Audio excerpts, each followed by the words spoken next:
আমাকে বললো অরিজিনাল ভেটকি মাছের আইটেম দিয়ে ফিশ কাটলেট ফিশ ফ্রাই পাওয়া যাচ্ছে, আর আমাকে খাইয়ে দিল প্যারাসাইটিক মাছের কাটলেট। এটা তো আমার সাথে স্ক্যাম হয়ে গেল।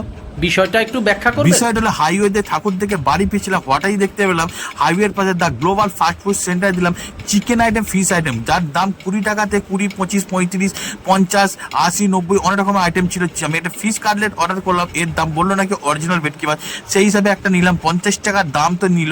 তারপর যখন গরম করে আমার হাতে ধরিয়ে দিল, ভেঙে দিলাম, এত ভেটকি মাছের গন্ধ তো আমি পাচ্ছি না, অন্য কোনো মাছে পাচ্ছি। তারপর দোকানদারকে জিজ্ঞেস করলাম, বললো এটা ভেটকি মাছের নয় দাদা, এটা পাড়া মাছ। আমি তাহলে তুমি মিথ্যে কথা কেন বললে? এই নিয়ে দোকানদার সাথে হালকা ঝামেলা হলো। দোকানদারকে বললাম এরকমভাবে ব্যবসা করুনি দাদা, ভুল করলে কিন্তু। খুব একটা খেতে ভালো লাগলো না, যাই হোক খেয়ে তো নিয়েছি। এরপর ঠিকানাটা তোমাদের সঙ্গে শেয়ার করি। এ হলো রানিহাটি, এটা কান্তুয়া খাঁপাড়া থেকে একটু এগিয়ে স্যার রানিহাটি মোড় থেকে সামান্য একটু পায়ে হেঁটে এলেই দেখলে এই দাদার fast food centre the global centre দেখতে পাবে তোমরা। একবার হলো খেয়ে দেবো, কেমন লাগলো কমেন্ট করো, ভালো লাগে সাবস্ক্রাইব করো।